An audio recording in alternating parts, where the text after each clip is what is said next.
In the dim glow of a fancy restaurant, a woman sat alone, 8 months pregnant, her hand resting gently on her belly, and the bill sitting untouched before her. Her husband had walked out without a word, leaving her to face the shame alone. But what he didn't know was that before the next sunrise, his own mother would unleash a storm that would change everything. This is not just a story of betrayal. It's a tale of justice, family, and a twist you'll never forget. And now we start the story. The champagne flutes clinked together with a crystalline sound that would haunt Elena Rodriguez Blackwell for the rest of her life. Across the candlelit table at Daniel, one of Manhattan's most exclusive restaurants, her husband Marcus Blackwell smiled that practiced smile, the one that had charmed Fortune 500 CEOs out of billions and her out of her carefully guarded heart 4 years ago. "To us," he said, his voice smooth as aged whiskey, "and to new beginnings." Elena, 7.5 months pregnant and radiant despite the exhaustion that had plagued her for weeks, raised her crystal glass of sparkling water. The weight of the Cartier bracelet on her wrist, a gift from their honeymoon in Monaco, suddenly felt like shackles.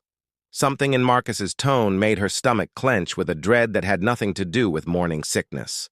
"New beginnings," she echoed softly, though the words tasted like ash in her mouth. This dinner was supposed to be their reset button, their chance to reconnect after months of growing distance. Marcus had insisted on Daniel, claiming they needed somewhere special, somewhere that would remind them of their engagement dinner in this very same room 3 years ago.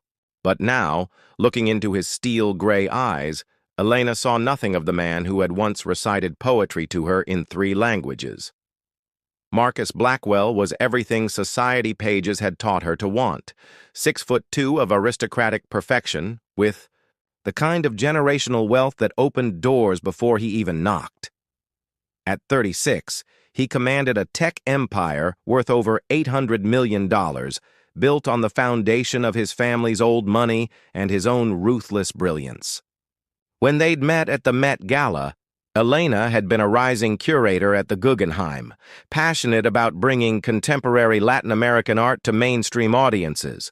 Their courtship had been a fever dream of private concerts at Carnegie Hall, weekends at their estate in the Berkshires, and a wedding that made the front page of Vogue.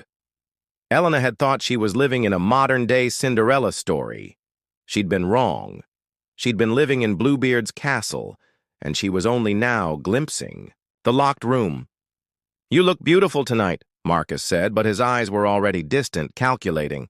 He gestured to her emerald silk maternity dress, custom-made by a designer whose waiting list stretched 2 years.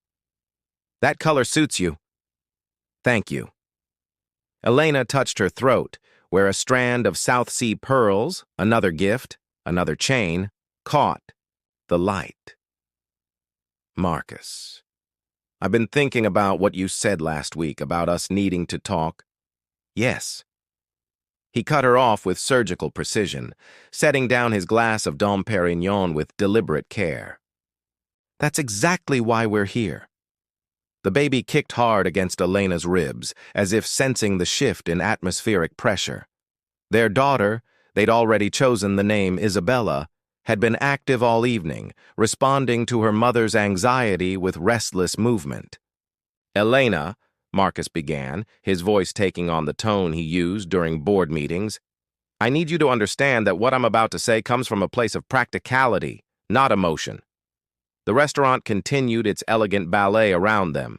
Servers, gliding between tables, the soft clink of silverware against bone china, the murmured conversations of New York's elite. But Elena felt as though they were enclosed in a bubble of ice, separate from the warmth and life surrounding them.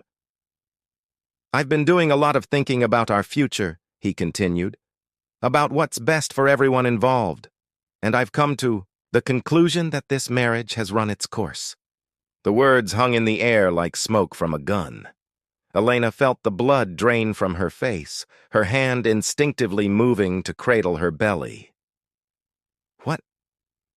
What are you saying?" I'm saying that we both know this isn't working. Marcus reached into his Hermes jacket and withdrew a thick manila envelope, placing it on the table between them like evidence in a trial. I've had my attorneys prepare a separation agreement. It's extremely generous. More than fair, actually. Elena stared at the envelope as if it were a coiled serpent. The restaurant's ambient noise faded to a dull roar as her world tilted on its axis.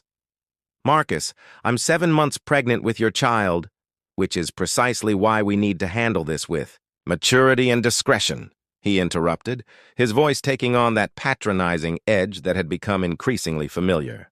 The timing is unfortunate, but delaying the inevitable would only make things more complicated. Complicated? Elena's voice cracked. This is our marriage, our family. Several heads turned at nearby tables, and Marcus's jaw tightened with displeasure. Lower your voice. We're not animals, Elena. We can discuss this civilly. But civility was the last thing on Elena's mind as the full scope of his betrayal began to sink in.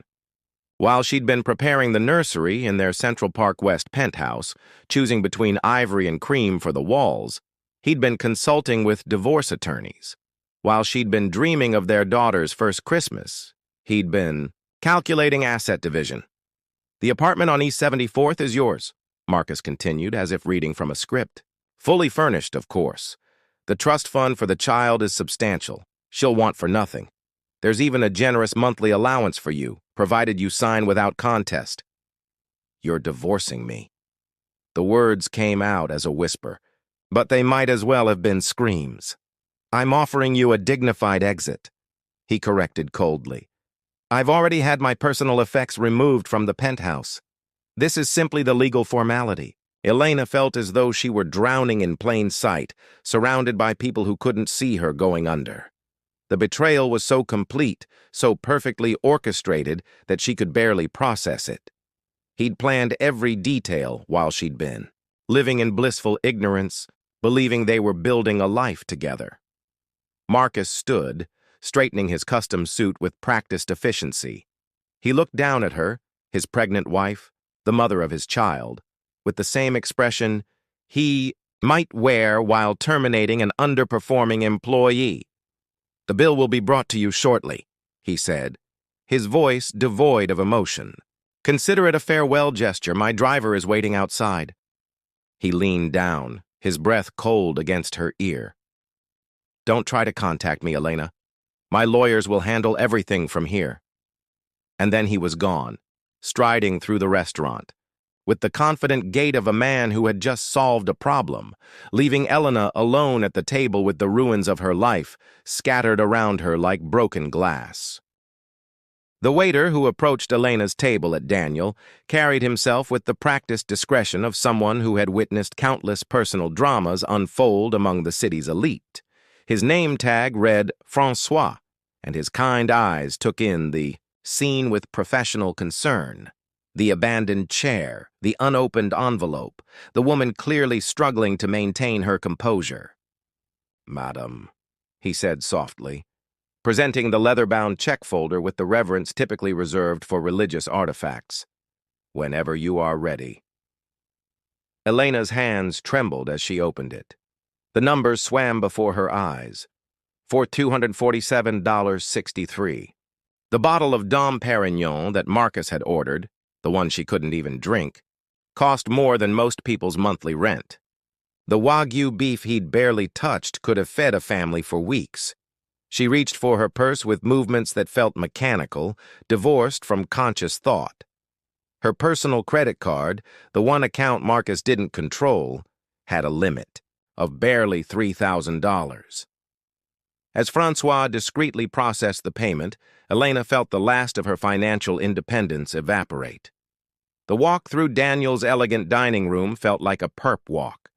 Every conversation seemed to pause as she passed. Every glance felt like a judgment. By tomorrow, the story would spread through Manhattan's social circles like wildfire.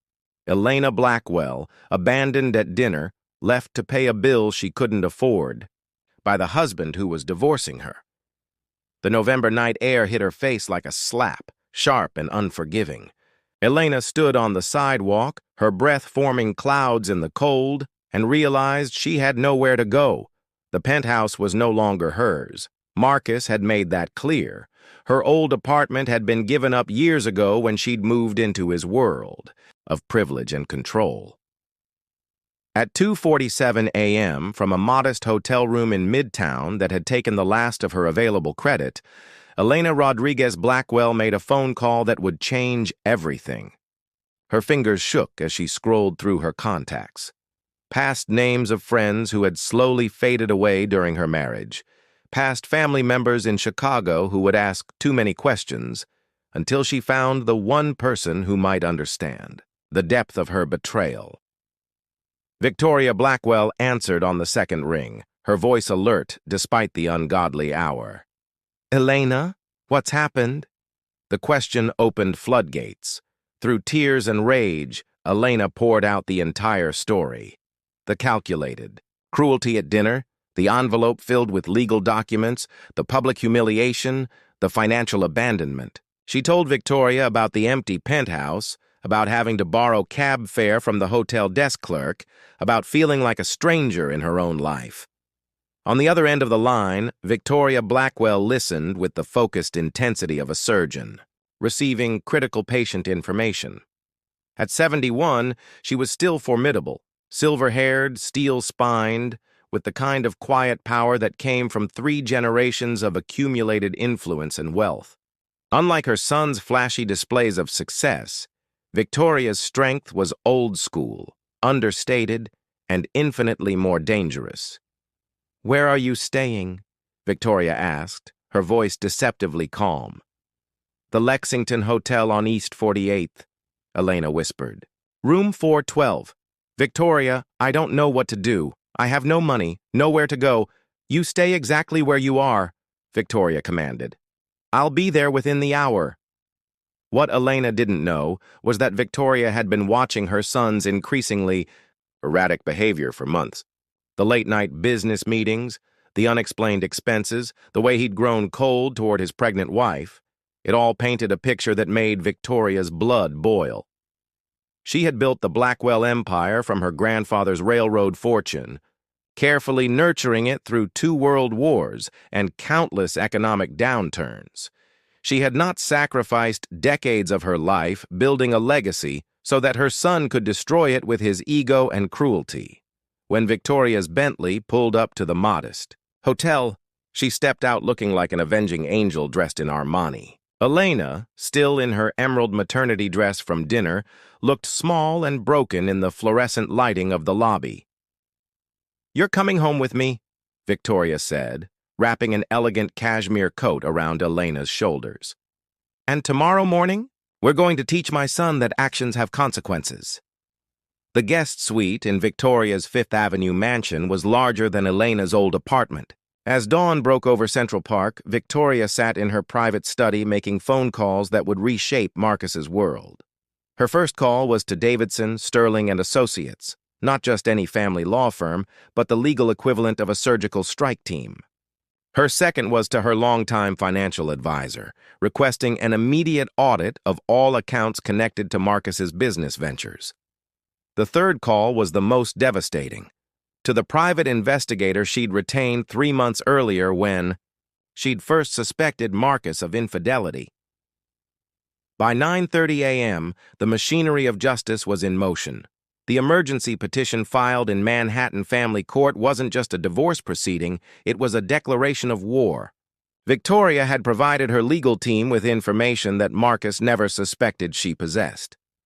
Detailed records of his shell corporations, documentation of assets he'd tried to hide, and most damning of all, evidence of his relationship with Sophia Chen, a marketing executive at his company who had been receiving suspicious consulting payments.